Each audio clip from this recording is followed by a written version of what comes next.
On va commencer avec donc le premier film de ce soir, donc Only God Forgives, et donc ça va être toi et au travers Chloé et puis moi au travers ou du moins l'homme invisible de ma la voix, technologie qui va un petit peu chroniquer ce film. Mais je vais d'abord commencer avec toi puisque je vais te laisser faire le pitch et ensuite je lirai un petit peu ce qu'a écrit Florent à ce sujet. Alors, le pitch, il est très simple. Donc, ces deux frères, Billy et Julian, habitent à Bangkok. Ils tiennent une salle de boxe thaï qui, en fait, sous couvert pour couvrir leur vrai travail, c'est-à-dire le trafic de drogue. Un jour, Billy, alors qu'il part pour une soirée de débauche, va commettre un crime, mais il va se faire tuer en retour. Et Julian, donc le frère qui reste, qui est joué par Ryan Gosling, au début va vouloir venger son frère, mais quand il va apprendre ce que son frère a réellement fait, il va dire non, je ne le venge pas parce qu'en gros il le méritait quoi. Et là-dessus, il y a leur mère qui arrive, alors d'Angleterre je crois, leur mère qui arrive et qui elle veut absolument venger son fils aîné, qui était son fils préféré. Voilà. D'accord. Voilà. Bon je vais. Et encore. Et encore. C'est parce que bon, on réfléchit après, mais bon, en ne voyant que le film, on va pas aussi loin. Hein. Voilà. Dans quoi dans le. Dans le détail du pitch. Hein. Ah d'accord. Voilà.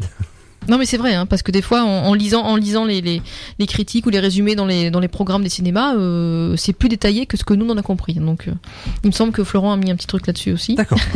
Justement, je pense que ça va être un échange. Ouais, voilà. Alors je vais vous lire ce que a dit Florent au sujet de ce film. Donc visuellement et techniquement toujours au top, avec une véritable ambiance sonore et plastique qui permet de ne pas trop s'ennuyer. Mais aucun scénario, aucun appui sur lequel le spectateur peut s'accrocher, aucune émotion. On est perdu et on se demande où veut en venir Refn. Comme dans tout film de Refn, acteur monolithique où éclate une ambiance brutale et sanguinolente. D'ailleurs, le terme de néo-gore employé par je ne sais quel journaleux est franchement excessif à mon goût, mais certaines séquences, notamment celles de torture, sont un peu insoutenables. Les acteurs sont bons sans être excellents. Christine Scott Thomas, méconnaissable. Ça fait du bien de la voir dans un rôle complètement opposé de ce qu'elle a pu faire auparavant. Dans la filmo de Refn, je rattache ce film au Guerrier silencieux ou Bronson, où la trame narrative n'est qu'un prétexte pour parler d'un thème plus vaste. Mais encore faut-il avoir pigé ce qu'il veut dire, ce qui n'est pas mon cas. Voilà ce que disait en fait, voilà. Je vous demande ce que vous voulez dire Florent à propos de ce film. Voilà, donc on va faire ça en plusieurs parties. Voilà. Parce que donc, alors on va prendre déjà point de vue mise en scène, hein, filmiquement parlant. C'est vrai que bon alors il va bon je vais prendre Drive hein, pour parce que oui, comme référence que il est tout le monde enfin il y a eu plus de monde qui l'a vu. Donc c'est vrai que par rapport à Drive, il pousse encore plus en termes de mise en scène. Ça le côté magistral de la mise en scène. C'est-à-dire là on a autant dans Drive on était dans le côté bleuté, là on est dans le rouge sanguin, dans le jaune, dans le voilà dans les couleurs comme ça.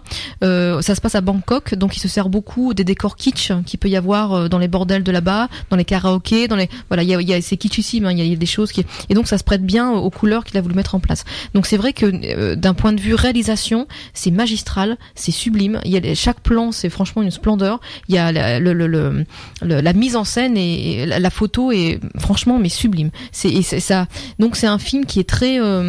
Alors les personnages sont toujours très très lents. Alors il n'y a pas de ralenti à proprement parler, mais il se déplace à un rythme très très lent. Ça entraîne, c'est lancinant. Il y a quelque chose de fascinant dedans en fait. Voilà, dans l'image, ne serait-ce que dans l'image, que dans la mise en scène, il y a quelque chose là qui nous happe un petit peu, qui est assez fascinant. Voilà, donc ça c'est le côté mise en scène qui est très très bien réussi. Franchement, moi je trouve ça assez magistral quand même quoi. Là, il nous propose pratiquement une expérience de cinéma.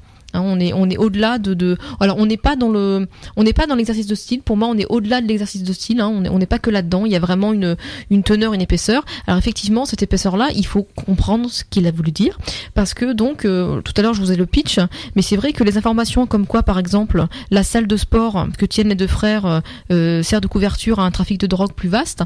En fait, c'est un personnage qui va nous amener ces infos, c'est le personnage de la mère. Mais tant que la mère n'a pas parlé, parce qu'en gros, les personnages sont hyper taiseux en fait. Hein. Il n'y a pas beaucoup de dialogue. Les dialogues doivent tenir honnêtement sur un post-it. Voilà, il doit y avoir 5 phrases dans tout le film. Voilà. Et c'est la mère avec ce personnage. Autant le fils de Julian joué par Ryan Gosling donc est taiseux. Donc là on va retrouver un Ryan Gosling hyper monolithique qui à la limite ne joue même pas. Il est juste là. On a dû lui dire tu vas d'un point A à un point B. On n'a pas franchement l'impression qu'il joue. Voilà. Et dont il doit dire 2 mots et demi. Et là il y a la mère ensuite jouée par Kristen Scott Thomas qui arrive et elle qui est beaucoup plus alors non pas volubile, pas jusque là, mais elle a une certaine sauvagerie dans sa manière dans la manière de parler. Et donc c'est elle qui va nous amener les informations dont on a besoin pour comprendre un tout petit peu les choses. Mais en gros, elle va nous dire oui, il y a au fait ils font du trafic de drogue. On va comprendre, je crois qu'ils viennent d'Angleterre. Je crois que c'est d'Angleterre, mais je suis pas sûre. Voilà, c'est elle qui nous amène le peu d'informations qu'on a sur le film. Parce que après c'est vrai que le film c'est quelque chose de très mystique et tout en symbole. On pourrait faire alors là une analyse psychanalytique du film. Voilà, il emprunte énormément. Enfin, il fait carrément des grosses références donc à la mythologie grecque. On a un complexe d'Oedipe, gros comme une maison quand même. Et il y a aussi beaucoup de références bibliques. Notamment une scène de torture qui est une crucifixion tout simplement. Donc voilà, donc il y a beaucoup de thèmes comme ça et c'est vrai que faut les choper quand même parce que c'est pas forcément évident. Donc le plus évident effectivement c'est la relation la oedipienne entre la mère et le fils détesté parce que le fils qui est mort est le fils préféré. Donc la mère veut absolument elle ne comprend pas pourquoi son deuxième fils n'a pas vengé le premier. De toute façon c'est normal parce qu'il vaut rien donc elle passe son temps à l'humilier et donc le fils qui reste Julian effectivement est montré comme impuissant face à cette mère, face à un moment, c'est un petit garçon qui essaye de plaire à sa mère comme il peut, jusqu'à aller se battre en fait contre le policier qui a tué son frère. Voilà, la mère veut faire tuer le policier qui a tué le frère aîné et voilà, il va juste aller se battre et là c'est à la limite c'est un peu le truc qui vient amener parce qu'on s'attend à un combat un peu magistral dans le truc et en fait il se fait démonter la tête de manière même un petit peu grotesque quoi. Donc voilà, ça joue un petit peu là-dessus. Alors je ne sais pas à quel point ils ont joué sur le grotesque au niveau maquillage parce que bon moment il se fait défoncer la tête et il a un espèce de maquillage, on dit mais c'est pas possible, on voit la poudre noire, c'est pas possible quoi. Donc bon à la limite ça peut rentrer dedans, je sais pas à quel point c'était volontaire. Ouais voilà, je suis pas sûr que ce soit bien volontaire mais enfin en tout cas c'est comme on a des scènes qui sont à la limite parfois du grotesque quand même, mais bon là c'est assumé, peut-être que ça va avec, je sais pas. Donc voilà, donc c'est une lecture. Faut vraiment creuser. Il faut s'accrocher pour comprendre, pour mettre du sens à ce film-là. Et c'est pour ça que je suis d'accord à ce que dit Florent dans son message parce que c'est vrai que le spectateur face à ça, on est quand même. On est un peu perdu. On est très très isolé, on est seul. Alors autant il y a des films qui nous prennent pour des imbéciles et qui nous expliquent tout, un peu comme Gatsby, on en parlait la semaine dernière où on avait la démonstration par A plus B que c'était ça qui voulait dire ça. Bon, il y avait aucun mystère. Alors là pour le coup, c'est vrai que pour comprendre, faut s'accrocher. Là c'est oui, mais alors moi c'est un film que j'ai pas détesté parce que justement j'ai attendu du début jusqu'à la fin qu'il y ait un truc qui parte. Alors bon, effectivement, j'ai un peu souffert du syndrome Drive aussi. Je me suis dit il va nous faire un début, ça commence bien au début, on se dit il va nous faire un truc tonitruant comme dans Drive en fait. Et en fait pas du tout, il fait autrement. Et c'est vrai que j'ai attendu tout le long que ça parte et ce n'est pas parti. Mais pour autant, je me suis pas ennuyée parce que c'est vrai qu'il y a quelque chose, comme je disais tout à l'heure, de fascinant. Qui s'insinue vraiment et on a beau dire alors ça décolle ou pas ou oh là là ils sont chiants à être lents, est-ce que je m'ennuie ou pas, je sais pas, mais en tout cas je suis vraiment resté jusqu'à la fin parce qu'il y a un truc qui est vraiment fascinant là-dedans. Est-ce qu'il a pas voulu aussi adopter une esthétique quitte à il y a le cadre de l'action qui est à Shanghai, c'est ça, à Bangkok, est-ce qu'il a pas voulu aussi adopter aussi pour le coup une esthétique, un rythme qui est typiquement cinéma asiatique. Tu prends je sais pas les fleurs de Shanghai d'U Zheozian.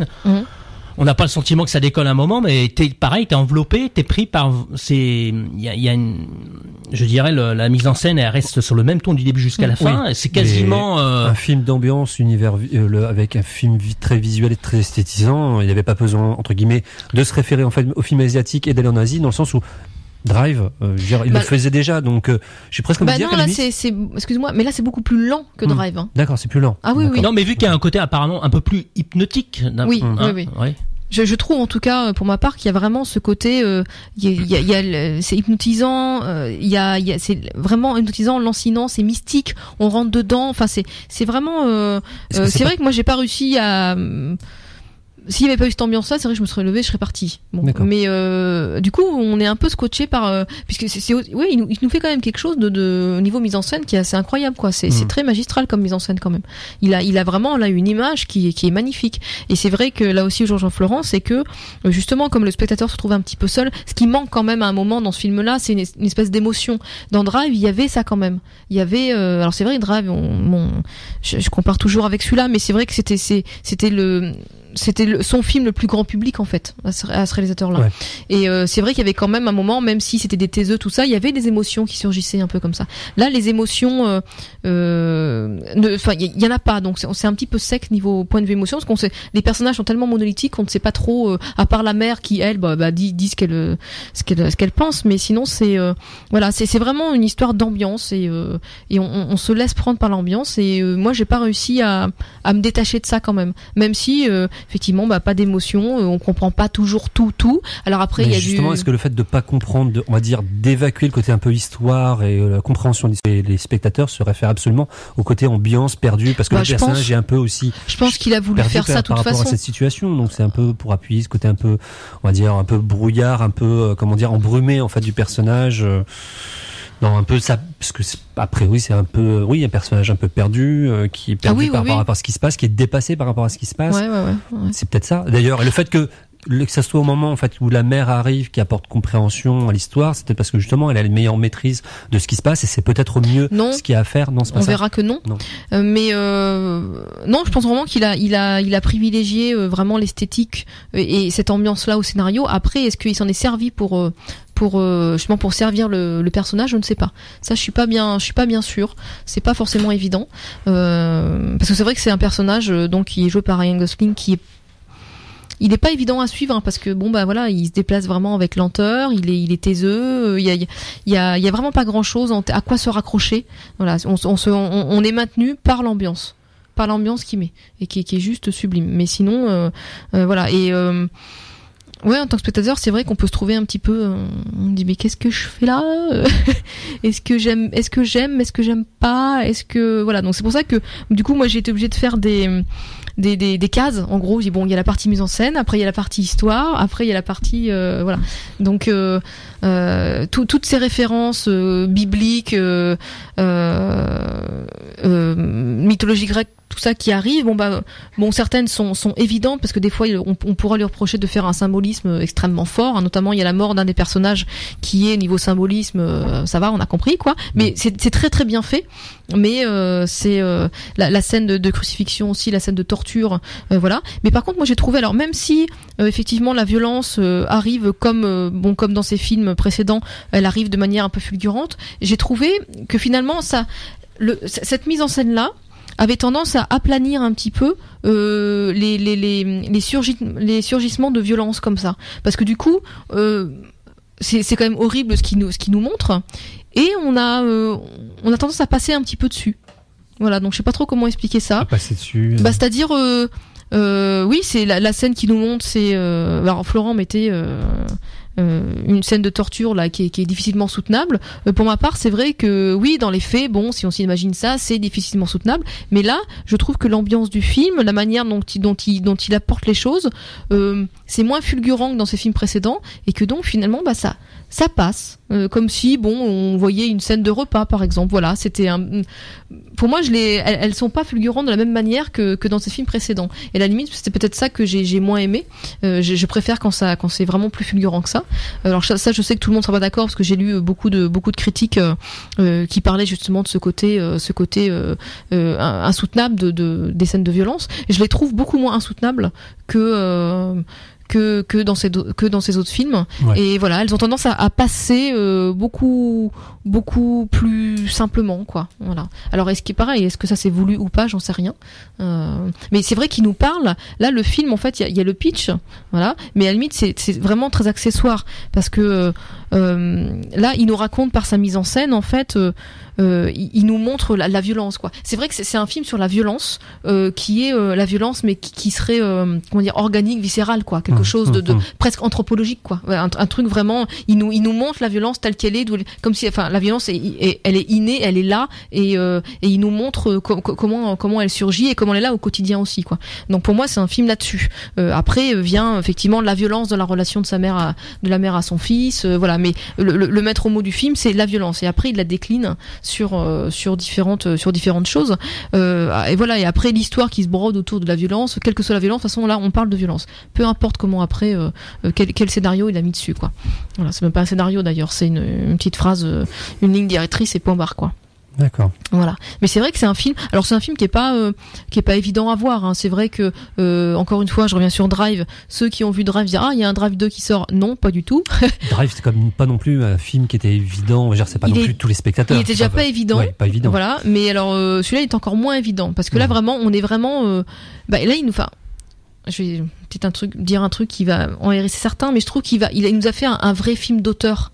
Dans le sens où il va chercher des choses qu'on ne voit pas d'habitude, où il essaie vraiment. Tout à l'heure, je parlais d'expérience au cinéma, et je trouve vraiment qu'il va au-delà de juste une jolie forme. Et je trouve qu'il va vraiment chercher autre chose. Il va proposer autre chose, voilà, de filmer ça autrement, quoi. Et c'est ça qui m'intéresse. C'est ça que je dis. C'est ça que je pense quand je dis il nous fait un vrai film d'auteur. C'est dans ce sens-là. Voilà, c'est pas dans le sens hyper pointu, chiant. Non, là. Alors certains pourront trouver ça chiant, effectivement, quand on n'est pas habitué. Mais c'est vrai que bon, nous on a une petite habitude du cinéma quand même, et c'est vrai que pour moi ça a été compliqué, mais finalement je suis quand même resté scotché devant la mise en scène et le côté magistral de cette mise en scène là, quoi.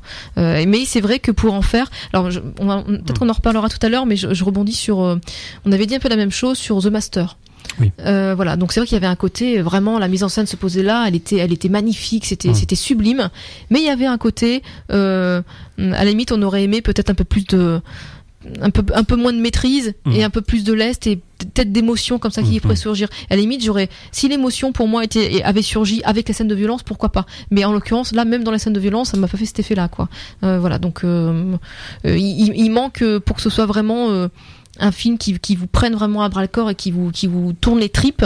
Il manquait effectivement ce brin d'émotion là. Alors je sais pas comment il aurait pu le mettre, hein. Peut-être les personnages auraient pu être un petit peu moins monolithiques ou voilà. C'est vrai qu'à un moment il nous fait des effets de montage qui sont pas évidents à comprendre non plus, hein. Voilà, il nous met il y a le personnage du flic là qui est en fait c'est un flic à la retraite mais qui est quand même très aimé par les flics en exercice, et donc il est très admiré. Et moi il y a des scènes par deux fois il y a une scène de karaoké qui est un peu hallucinante. Dans un décor hyper kitsch et tout ça, il nous fait des montages comme ça c'est assez déroutant. Voilà, donc c'est vrai que des fois, même s'il y avait un petit semblant de montée d'émotion, paf, c'est cassé par ça. Donc voilà, c'est vraiment un film qui est pas évident à. Il se raconte pas déjà, parce là je galère depuis tout à l'heure parce qu'il il se raconte pas, il se ressent, et c'est vrai que. Il est plus visuel. Ah oui, bah de toute façon c'est visuel, ça se ressent, ça nous enveloppe, et après l'histoire est vraiment très accessoire. Mais il manque vraiment ce petit truc d'émotion d'une manière ou d'une autre pour qu'on puisse vraiment se le prendre dans la tête, quoi. Parce que c'est vrai que quand on voyait la bande-annonce, pour ceux qui l'ont vu, on avait vraiment l'impression d'un film qu'on laisse prendre dans la tête à nous scotcher sur notre fauteuil à la fin. Et c'est pas de cette manière-là en fait que ça arrive. C'est plus, ça s'insinue, c'est plus lent, c'est plus enveloppant. Et puis il manque un petit truc. Donc c'est un film. Ouais, j'aime ce film. En même temps, je suis un petit peu déçue de pas avoir ressenti ce que j'avais ressenti sur les autres, quoi. Voilà. C'est pas forcément trop d'attente de ta part dont je pense pas. Je pense pas. Déception. Bah, disons que quand j'ai pas vu tous ces précédents films, le Bronson, oui, mais celui dont parlait Florent avant. Valhalla. Hein? Valhalla Rising. Non, pas celui-là. Dans son message, il l'a mis. Le guerrier silencieux. Voilà, guerrier silencieux. C'est Valhalla Rising. D'accord. Et donc celui-là, je l'ai pas vu. C'est pas pareil. Voilà, c'est que Valhalla Rising, ou moins le guerrier silencieux, c'est vrai que c'est pas non plus un film très évident parce que C'est très esthétisant, c'est très hermétique, hein, parce que c'est une caméra à l'épaule, on suit en fait un viking, mais c'est quand même très étrange en fait comme film, parce qu'on s'attend à quelque chose avec une narration quand même beaucoup plus, on va dire, transparente. On s'attend à quelque chose avec une approche beaucoup plus, on va dire, quelque chose de beaucoup plus accessible, et finalement ça reste quand même quelque chose de, en fait, qui ressemble plus à une sorte d'expérience, pas d'happening, mais quelque chose comme ça, plutôt en fait qu'un film narratif. Mais là, je pense qu'il a vraiment poussé à son paroxysme, sa manière de faire. Il allait vraiment jusqu'au bout là. Par contre, je n'ai pas vu sa trilogie. Alors, sa trilogie. Ouais, c'est lui qui avait fait ça. Oui. Il me semble. Bah alors moi je l'ai pas vu cela, j'ai vu Bronson et Drive, et il semblait qu'il était à peu près dans le même truc quoi, mais surtout au niveau de la violence. Mais c'est vrai que après oui, il y a forcément une attente, parce que moi j'avais tellement aimé les deux que j'avais vus que je me dis, en fait c'est vrai, ce qu'on aurait aimé, c'est un Drive numéro 2 encore mieux quoi. Mais en même temps, c'était déjà du haut niveau, et là c'est vrai que c'est pas moins bien, c'est vrai que il va au-delà de ça, il va vraiment jusqu'au bout de son truc. Là c'est vraiment je sais pas comment il pourrait faire dans cette direction-là, je sais pas comment il pourrait aller plus loin. Voilà, pour moi c'est vraiment un aboutissement de ce genre de cette mise en scène là quoi. Pourquoi entre guillemets s'entêter à continuer, surtout d'aller dans cette direction avec le même acteur, parce que justement ça va induire un petit peu c'est peut-être son erreur sur ce film là. Il aurait peut-être dû partir sur autre chose. Bon, de toute façon, même pour un The Place Beyond the Pine, de toute façon les gens avaient dit que c'était un Drive numéro 2, alors que c'était le même acteur, mais c'était pas le même réalisateur non plus. Donc à chaque fois qu'il y a Ryan Gosling avec une moto ou avec des coups de poing, de toute façon c'est Drive, c'est pas compliqué. Donc mais bon aussi c'est vrai, il est aussi très monolithique comme acteur. Alors pas dans tous ses films, mais dans ceux qui ont le plus de succès dernièrement, c'est vrai qu'il a un peu toujours la même tronche quoi. Donc voilà. Pour autant, non mais c'est vrai que là il est pas autant dans les précédents, quand il est plus monolithique, ça m'a pas gêné. Là c'est vrai que c'est un petit peu plus gênant quand même, parce qu'on aimerait bien qu'il éclate un petit peu. Donc, on verra bien dans une comédie maintenant un petit peu. Bon, on l'a vu dans une comédie déjà, dans Crazy Stupid Love. Il l'a déjà fait. Ah oui, il était pas mauvais en plus quoi. Donc je sais plus dans quoi je l'ai vu moi. C'était un non, mais même dans oui, Les Marches du Pouvoir étaient pas mauvais. The Blue Valentine était excellent aussi. Je cherche le titre du film. Oui, c'est ça. C'est Une fiancée, pas comme les autres, me semble-t-il. C'est Lars. Oui, où il joue le rôle d'un mec qui est hyper étrange, parce qu'en gros il est en couple avec une poupée gonflable. C'est une histoire assez... Ah oui, j'ai entendu parler de ça. Mais c'est vrai que le film est quand même assez décalé, et c'est vrai qu'il est on a l'impression, c'est vraiment la face on va dire du côté pile monolithique de Ryan Gosling, et là on a le côté face qui est vraiment totalement... Non mais il y a aussi je leur dis Blue Valentine, c'est juste il est impressionnant. C'est juste que là il a été mis dans un carcan là, et puis il développe à fond là, il est coproducteur du film aussi, donc bon bah voilà. Au début c'est pas lui qui devait le faire, et je sais plus quel acteur devait le faire, et du coup c'est lui qui a récupéré le truc. Donc voilà, mais sinon au-delà de Ryan Gosling, c'est vrai que non c'est un film qui est, ne serait-ce à limite que pour la mise en scène et la photo et les couleurs et tout ça, faut y aller quoi. C'est vraiment c'est une expérience cinéma. Après faut juste tenir le choc quoi. D'accord. Bon, tu conseilles le film quand même? Bah oui, quand même, pour découvrir autre chose au cinéma quoi. Alors tu mets quand même quelques petits... c'est sûr, si on veut aller se faire un petit film détente, popcorn, tout ça, non, c'est pas celui-là qu'il faut aller voir. Voilà. Mais si vous avez aimé les précédents films, les films Bronson, faut savoir, il va Drive vous un petit peu, pousse jusqu'au bout. Sa manière de faire, donc ça va vraiment jusqu'au bout. Voilà, en termes de violence et en termes de mise en scène. D'accord. Voilà. Bon, alors, à suivre alors dans ce cas-là, et peut-être qu'on aura l'occasion, nous, de notre côté, avec Jackie, de le voir. Et de me reparler dans les émissions futures, je ne sais pas. Yes, j'aime bien le yes. Moi, je vais continuer.